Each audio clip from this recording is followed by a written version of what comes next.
신약성경 사도행전 20장 17절부터 마지막 절까지 드라마 성경으로 듣도록 하겠습니다. 여러분께서 눈으로 잘 읽으시면 되겠습니다. 사도행전 20장 17절. 사도행전 20장 17절부터 사도행전 20장 17절부터 마지막 절까지 하나님의 말씀 듣도록 하겠습니다. 제20장 1절부터 봐야 되겠습니다. 시간이 걸리더라도 20장 1절부터 끝까지 보십시다. 수요가 그침에 바울은 제자들을 불러 권한되 작별하고 떠나 마게도냐로 가니라. 그 지방으로 다녀가며 여러 말로 제자들에게 권하고 헬라에 이르러 거기 석 달 동안 있다가 배 타고 수리아로 가고자 할 그때 유대인들이 자기를 해하려고 공모하므로 마게도냐를 거쳐 돌아가기로 작정하니 아시아까지 함께 가는 자는 베레아 사람 브로의 아들 소바도와 데살로니가 사람 아리스다구와 세군도와 더벳 사람 가이우와 및 디모데와 아시아 사람 두기구와 드로비무라. 그들은 먼저 가서 드로아에서 우리를 기다리더라. 우리는 무교절 후에 빌립보에서 배로 떠나 닷새 만에 드로아에 있는 그들에게 가서 이레를 머무르라.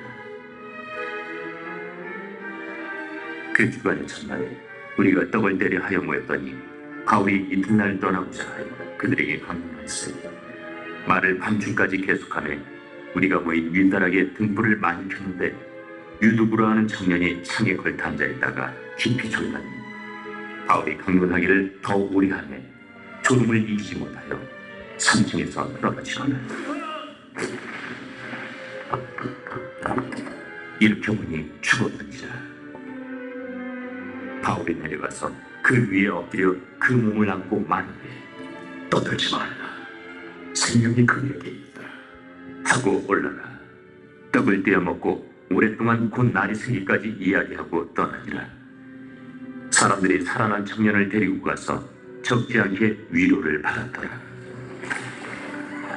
우리는 앞서 배를 타고 아소에서 바울을 태우려고 그리로 가니 이는 바울이 걸어서 가고자 하여 그렇게 정하여 준 것이라. 바울이 아소에서 우리를 만나니 우리가 배에 태우고 미둘레네로 갔어. 거기서 떠나 이튿날 기우와 배우고 그 이튿날 사모에 들르고 또 그 다음날 밀베도에 이르니라. 바울이 아시아에서 지체하지 않기 위하여 에베소를 지나 배 타고 가기로 작정하였으니 이는 될 수 있는 대로 오순절 안에 예루살렘에 이르려고 급히 가니라. 바울이 밀레도에서 사람을 에베소로 보내어 교회 장로들을 청하니 공에 그들에게 말하되 아시아에 들어온 첫날부터 지금까지 내가 항상 여러분 가운데서 어떻게 행하였는지를 여러분도 아는 바니 곧 모든 겸손과 눈물이며 유대인의 관계로 말미암아 당한 시험을 참고 주를 섬긴 것과 유익한 것은 무엇이든지 공중 앞에서나 각 집에서나 거리낌이 없이 여러분에게 전하여 가르치고 유대인과 헬라인들에게 하나님께 대한 회개와 우리 주 예수 그리스도께 대한 믿음을 증거한 것이다. 보라, 이제 나는 성령에 매여 예루살렘으로 가는데 거기서 무슨 일을 당하는지 알지 못하노라. 오직 성령이 각성에서 내게 증언하여 결박과 환난이 나를 기다린다 하시나 내가 달려갈 길과 주 예수께 받은 사명 곧 하나님의 은혜의 복음을 증언하는 일을 마치려 하면 나의 생명조차 조금도 귀한 것으로 여기지 아니하노라. 보라, 내가 여러분 중에 왕래하며 하나님의 나라를 전파하였으나 이제는 여러분이 다 내 얼굴을 다시 보지 못할 줄 아노라. 그러므로 오늘 여러분에게 증언하거니와 모든 사람의 피에 대하여 내가 깨끗하니 이는 내가 꺼리지 않고 하나님의 뜻을 다 여러분에게 전하였습니다. 여러분은 자기를 위하여 또는 온 양떼를 위하여 삼가라. 성령이 그들 가운데 여러분을 감독자로 삼고 하나님의 자기 비로 사신 교회를 보살피게 하셨느니라. 내가 떠난 후에 사나운 이리가 여러분에게 들어와서 그 양떼를 아끼지 아니하며 또한 여러분 중에서도 제자들을 끌어 자기를 따르게 하려고 어그러진 말을 하는 사람들이 일어날 줄을 내가 아노라. 그러므로 여러분이 일깨어 내가 3년이나 밤낮 쉬지 않고 눈물로 각 사람을 훈계하는 것을 기억하라. 지금 내가 여러분을 주와 및 그분의 말씀에 부탁하니 그 말씀이 여러분을 능히 든든히 세우사 거룩하게 하심을 입은 모든 자 가운데 기업이 있게 하시리라. 내가 아무의 은이나 금이나 의복을 담하지 아니하였고 여러분이 아는 바와 같이 이의 손으로 나와 내 동행들이 쓰는 것을 충당하여 범사에 여러분에게 모본을 보여준 바와 같이 수고하여 약한 사람들을 돕고 또 주 예수께서 친히 말씀하신 바 주는 것이 받는 것보다 복이 있다심을 기억하여야 할지니라. 이 말을 무릎을 꿇고 그 모든 사람들과 함께 기도하니 다 크게 울며 바울의 목을 안고 입을 맞추고 다시 그 얼굴을 보지 못하리라 한 말로 말미암아 더욱 근심하고 내일까지 그를 전송하니라.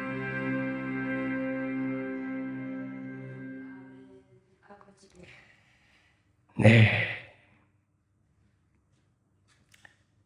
하나님 말씀 사도행전 20장 1절부터 마지막 절까지 말씀을 다 보았습니다. 바울이 에베소에서 복음을 전가하고 난 이후에 다른 여러 지역으로 또 이동을 해서 말씀을 전하고 난 이후 밀레도라고 하는 섬에 도착하게 됩니다. 다시 에베소에 한 번 더 들리려고 생각했지만 예루살렘에 유월절 절기 때를 맞추어서 가야 하기 때문에 에베소서로 가는 시간이 여유가 없었어요. 그래서 밀레도에서 사람들을 에베소로 보내가지고 에베소에 있는 장로님들을 밀레도로 오라고 합니다. 바울은 밀레도에서 복음을 전거하고 있을 그때에 에베소에 있던 장로님들이 바울의 그 소식을 듣고 밀레도로 지금 막 도착을 했어요. 그 밀레도에서 바울이 장로님들에게 작별의 고별의 권면의 말씀을 전하고 있는 본문이 오늘 이야기죠. 그래서 17절 이하에 바로 이 밀레도에서 만난 에베소 장로님들에게 하나님의 말씀을 권면하고 작별하는 그런 내용으로 되어 있어요.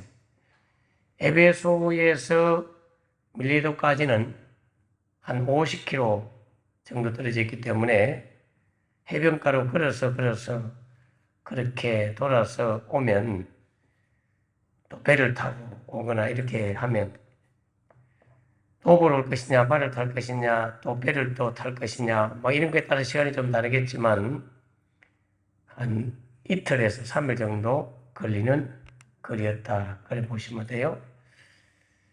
자, 그래서 바울이 예루살렘으로 급하게 가야 될 여정 때문에 에베소 장로님들을 밀레도로 불러서 그렇게 권면의 말씀을 하는데 이것은 단순한 일정 때문만이 아니라 이방 교회가 모은 그 연보를 예루살렘 교회에 전하여 주려고 지금 예루살렘 교회로 가고 있는 중입니다. 예루살렘 교회가 큰 기근을 만나고 어려움을 만나서 힘들어하는 그런 상황이기 때문에 마게도냐 여러 지역, 아시아 여러 지역에 있는 그런 교회들, 그 교회들에서 형제 교회를 돕기 위한 헌금을 모았고 그 헌금을 가지고 예루살렘 교회로 가야 되기 때문에 단순한 방문이 아니라 형제들을 돕기 위한 그런 발걸음이었죠. 우리 교회도 코로나 때 그 당시 제가 부활절 헌금을 겸해가지고 형제교회를 돕기 위해서 광고했을 때에 외부 교인들 또 우리 교인들 합해서 한 600만 원을 모아서 6교회에 나눠준 적이 있습니다.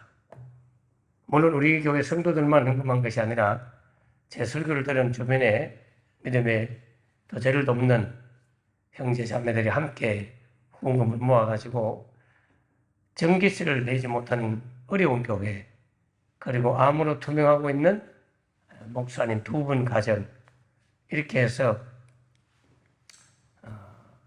나누어 주었던 기억이 납니다. 얼마 전에 친구 목사님의 모친이 소천하셔서 며칠 전 의성 쪽에 문상을 갔는데 그 친구 교회에서도 1,000만 원을 모아가지고 10교회를 이렇게 그 당시에 도와줬다고 하는 이야기를 들었습니다. 참 고맙고 존경스럽더라고요.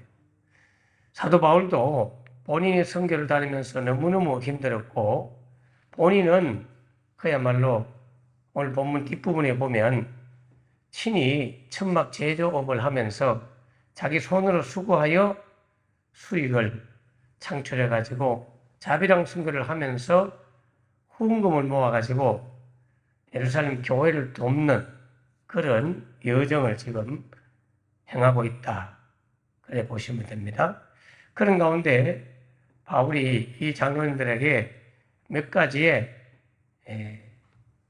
근면의 말씀을 하는데 바울 자신이 어떻게 선교했는지, 어떻게 사역을 했는지 그런 모습들을 지금 전해주고 있는 본문이 나와요.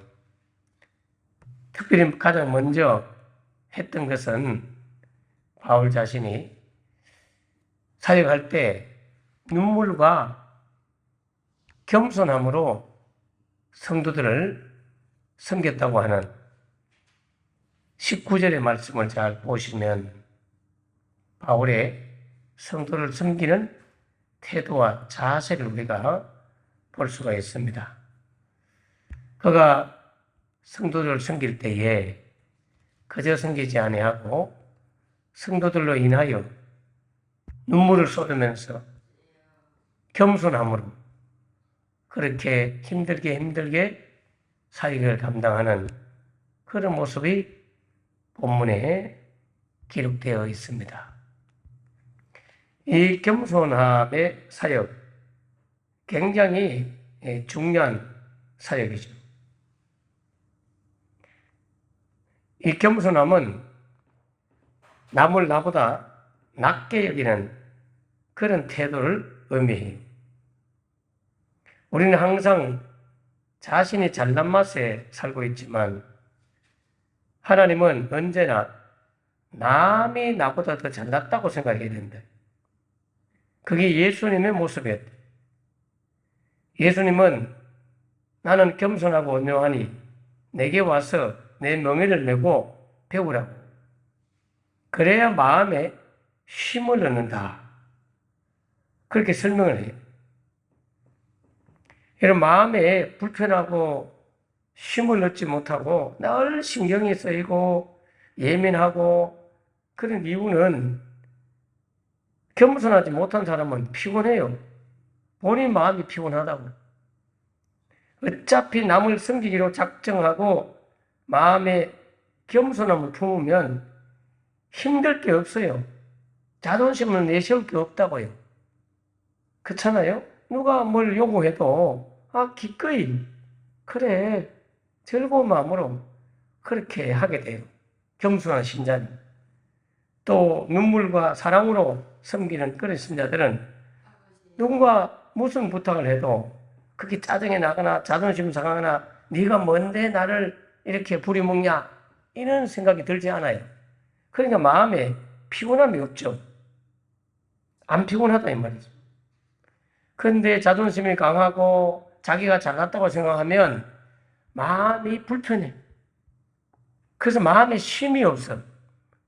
우리 예수님은 분명히 너희는 내게 와서 배우라. 내가 너에게 먹여주는 멍에는 가볍다. 쉽고 가볍다. 나는 마음이 온유하고 겸손하다. 내게 와서 배우라. 주의 온유와 겸손을 배우신 자들의 심령은 피곤하지 않아요. 성경에 분명히 주님이 그래야 쉼을 얻는다. 마음에 쉼을 얻는다. 그렇게 말하고 있거든요. 여러분이 교회를 다니면서 성도들을 섬기고 봉사하고 헌신할 때 굉장히 피곤을 느끼는 분도 있을 거예요. 피곤함을 느끼는 이유 중에 하나가 이 자기 자신을 부인하지 못하기 때문에 생기거든요.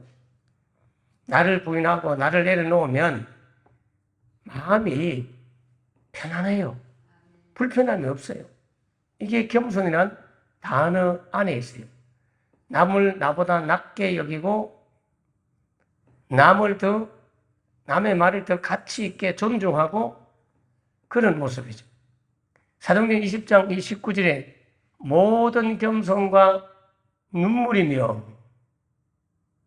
유대인들의 관계, 아주 악한 관계로 바울을 괴롭히고 해코지 하고 죽이려고 그렇게 관계로 말미암아 당했지만 그 여러 가지 시험을 참고 그렇게 주를 섬긴 것, 그것이 바울의 삶이었습니다. 오늘 장로님들에게 내가 지금까지 모든 겸손과 눈물로 여러분을 섬길 때 내가 편안하지 않았다. 주변 사람들이 그리 핍박해가지고 삶은 편안하지 않았지만 내 마음은 겸손과 눈물로 그렇게 여러분들을 섬기고 주님을 섬겼기 때문에 내 마음에는 쉼을 얻게 되었다. 그런 말을 지금 하고 있는 거예요. 그러므로 장로님들도 내가 떠나간 날 이후에 성도들을 그와 같은 자세로 좀 잘 섬기달라고 지금 권면하고 있는 내용이 본문의 말씀인 것이죠. 겸손과 온유함으로 주님의 도를 따르는 성도, 그래야 마음에 쉼을 얻는다. 자, 이 19절 말씀을 기록하고 난 이후 바울은 나중에 이제 로마로 가거든요. 예루살렘에 들렸다가 로마로 가게 돼요. 4년에서 길게는 6년 이후에 에베소서 이 지역에 살고 있는 에베소 교회의 성도들한테 편지를 보내요. 그래서 에베소서 내용에도 보면 겸손과 온유함으로 다툼과 허용으로 하지 말고 겸손과 온유함으로 나보다 남을 낮게 여기면서 성도들을 섬겨야 된다. 그래서 성령이 하나 된 것을 힘써 지키라. 그렇게 로마 감옥에서 세월이 지난 이후에 다시 빌립보 교회에도 편지를 보내고 에베소 교회도 편지를 보내고 그 내용이 유사한 내용을 보내요. 겸손과 온유함으로 성도를 섬기고 다툼과 허용으로 하지 말고 성령이 하나 되게 하신 것을 힘써 지키면서 성도들을 섬기라고 4, 5년이 지난 이후에 길게는 6년까지도 봅니다만은 그렇게 편지를 보내는 것을 또 우리는 살펴볼 수가 있습니다. 바울이 이러한 권면의 말씀을 하고 난 이후에 다시는 여러분들을 못 볼 수가 있다. 그런 말을 지금 하거든요. 그 마지막 절 보시면 그 말 때문에 장로님들이 막 울면서 그렇게 못 본다는 말 때문에 울면서 보내잖아요.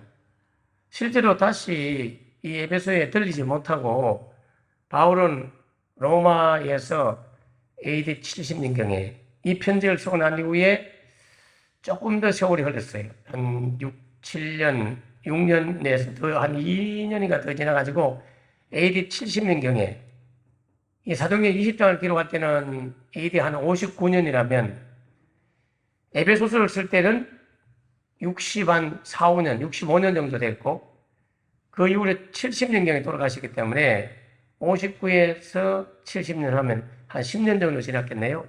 결국 바울은 로마의 형장의 이슬로 사라지게 됩니다. 이게 마지막이었죠. 마지막. 그래서 성도들이 굉장히 바울은 22절 이하에 24절까지 결단합니다. 예루살렘에 올라가면 내가 결박을 당하고 환란이 나를 기다리고 있을 것이다. 그걸 본인이 알아요. 알았지만 주저하지 않습니다.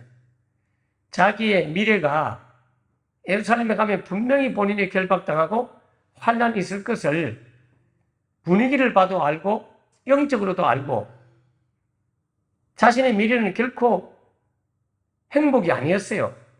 결박과 환란이 기다리고 있다고 말하고 있잖아요, 지금. 그럼에도 불구하고 피하지 않습니다. 도피하지 않습니다. 주저하지 않습니다.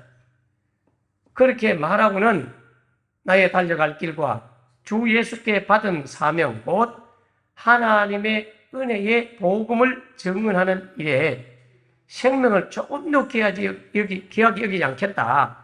나는 죽을 각오를 하고 간다. 그렇게 장로들한테 말을 해주고 예루살렘으로 올라가죠. 예루살렘에 갔다가 잡혀가지고 결국 로마로 압송이 되어서 로마까지 가잖아요. 우리는 늘 우리 미래가 어려움이 없기를 원하는 그런 마음 때문에 항상 미래에 대해서 알고 싶어 하죠.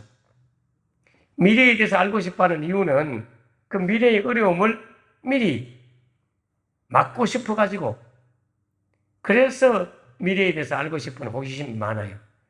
한국인들 특별히 무당을 찾아가 가지고 나의 미래가 어떻게 될 것인가 그걸 물어보고 당신의 미래가 굉장히 위험하다. 그래서 그 위험을 막기 위해서 구슬해야 된다. 그러면 구슬해 가지고 미래를 막겠다고 그렇게 하지만 다 그거 거짓입니다. 마귀가 다 속이는 거예요. 예. 그래서 우리는 우리의 미래가 비록 어렵고 힘들어도 도망가지 아니하고 피하려고 하지 않고 믿음을 가지고 기꺼이 그 어려움을 헤쳐나가리라 하는 그런 자세로 앞으로 나가는 것이 우리 신자들의 삶이죠. 바울은 자기 생명을 조금도 귀하게 여기지 않고 복음을 증거하는 그 일을 가장 우선시 여기면서 편안을 위해서 예수 믿은 것이 아니라 사명을 감당하기 위해서 예수 믿었다는 사실을 발견하게 됩니다. 그리고 25절부터 27절에 보면 바울이 확신을 하죠.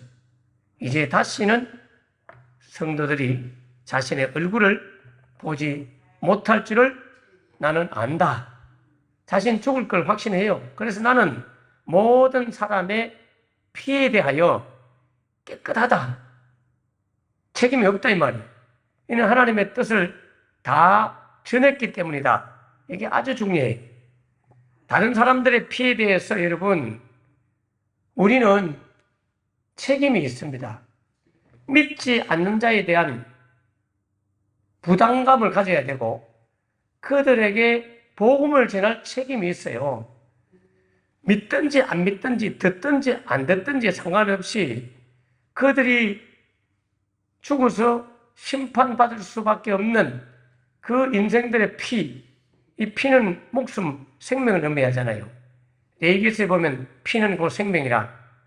그분들의 죽음, 그분들의 심판, 그분들의 생명에 대해서 나는 책임 없다.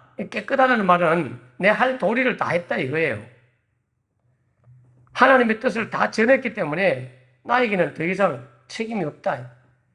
저도 목회를 하면서 이런 마음을 품을 때가 많아요. 성도들을 그렇게 권면하고 그렇게 부탁하고 진짜 예수님 잘 믿어달라고 아무리 해도 말 안 듣는 신자들이 있거든요. 불순종하고 교회도 안 나오고 시험 들어서 교회를 떠나고 그러면 연락하고 문자 보내고 전화하고 그렇게 했지만 그가 끝까지 안 돌아올 때는 하나님 나도 이제 모릅니다.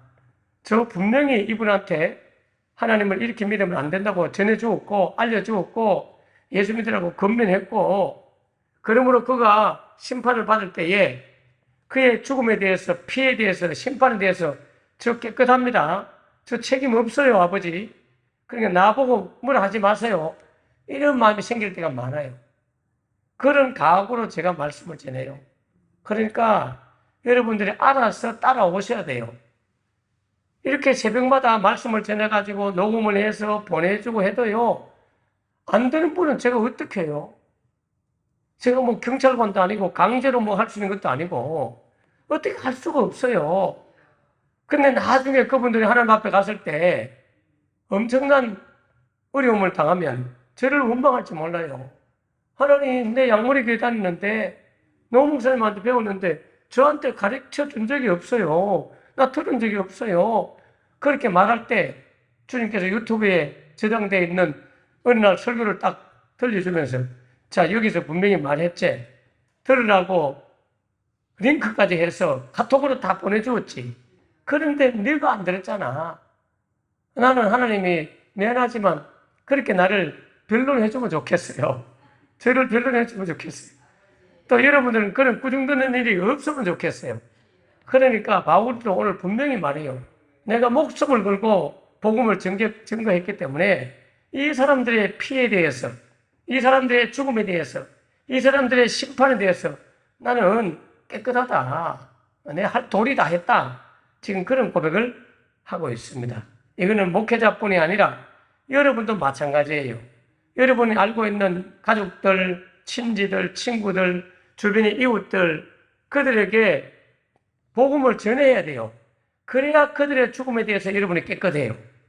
여러분이 복음을 증거하지도 않고 알려주지도 않았으면 하나님 앞에 갔을 때 뭐라고 꾸중들을지 몰라요. 어느 김모모 씨가 하나님의 심판대 앞에 딱 섰어.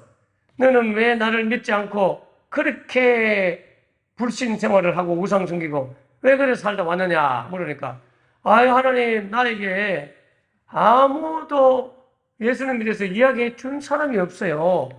내 주변에는 예수 믿는 사람이 아무도 없었다고요. 그래 너 어디 사냐?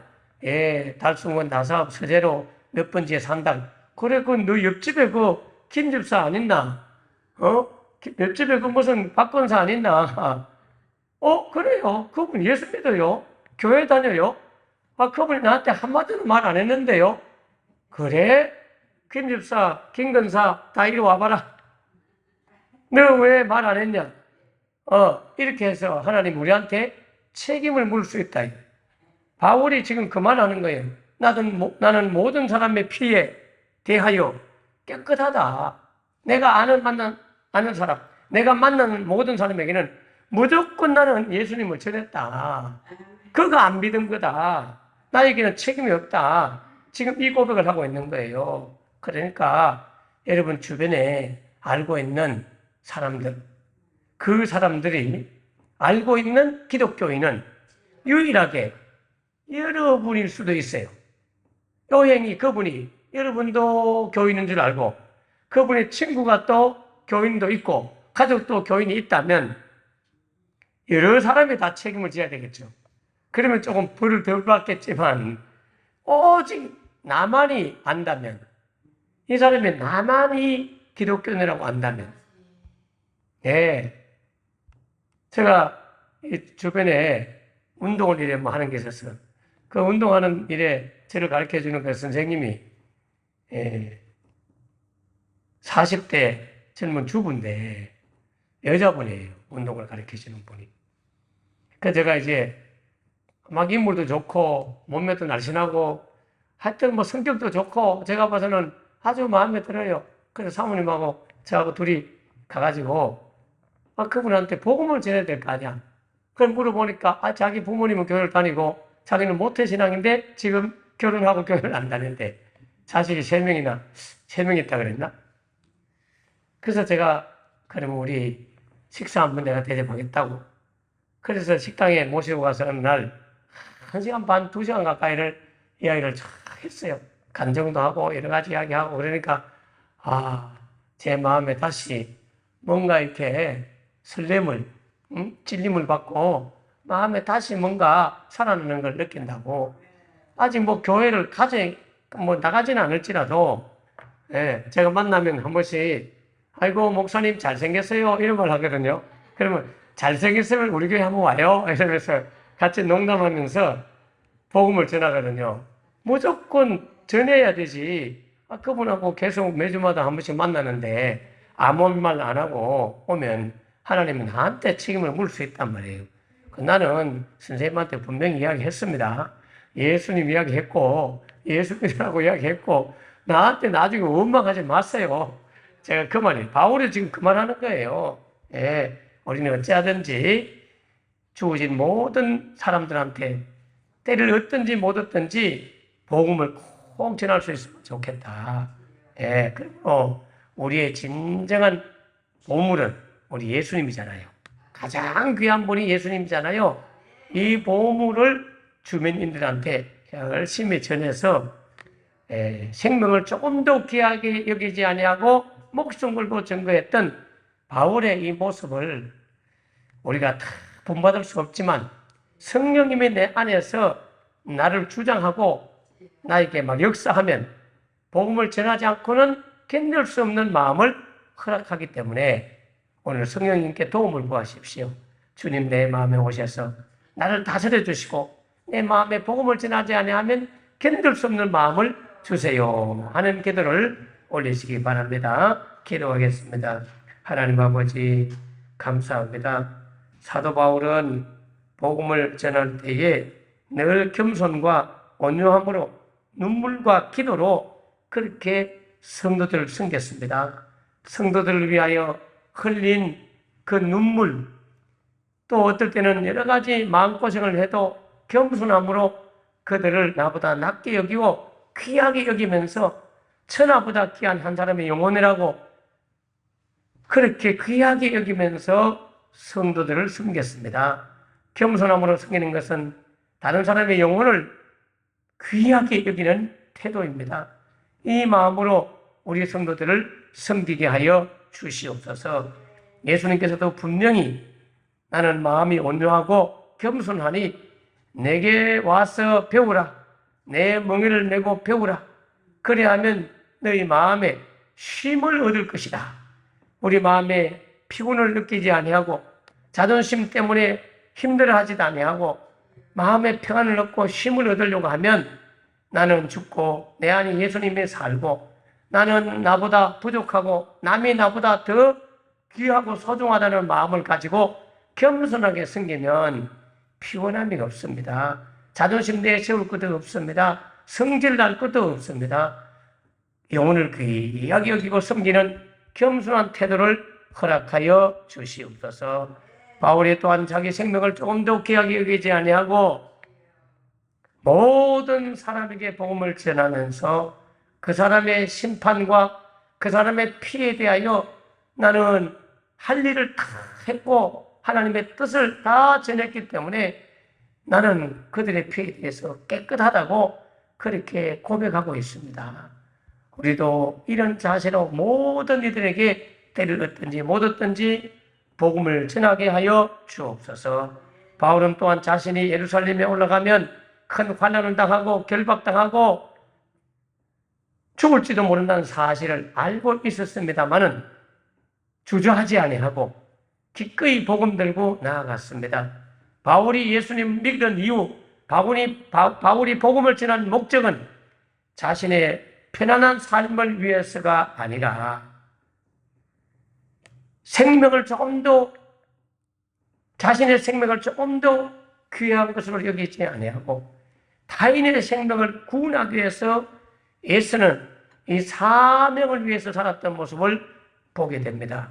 우리에게 이러한 태도를 허락해 주셔서 비록 예수 믿고 또 복음을 전하다가 당할 핍박과 비난과 환난을 두려워하지 말고 담대하게 복음 전가하도록 성령님 우리 마음속에 오셔서 우리 마음을 주장하여 주시옵소서. 예수님 이름으로 기도합나이다. 아멘. 오늘도 말씀을 기억하셔서 겸손과 온유함으로 눈물과 기도로 복음을 전가하는 여러분 되시길 바랍니다. 다 같이 주여 주여 함께 오늘도 전도할 영혼을 위해서 기도하겠습니다. 주여 주여 주여 하나님 아버지 긍휼과 자비를 베풀어 주시옵소서. 겸손과 온유함으로 주의 도를 전도하는 우리 모두 되게 하여 주시옵소서. 오 주님 믿사오니 함께하여 주옵소서. 우리를 불쌍히 여겨 주시옵소서. 하나님의 말씀을 배운하기 부족할 때 도와주시고 주님께서 나의 멍에를 메고 내게 와서 배우라 하셨사오니 이 마음으로 주님을 섬기는 우리 모두 되게 하여 주시옵소서. 남을 나보다 낫게 여기는 마음으로 때를 어떤지 못 어떤지 영혼을 귀하게 여기고 소중하게 여기고 눈물로 기도하며 사람을 살리는 데 앞장서는 우리 모두 되게 하옵소서. 주님 감사합니다.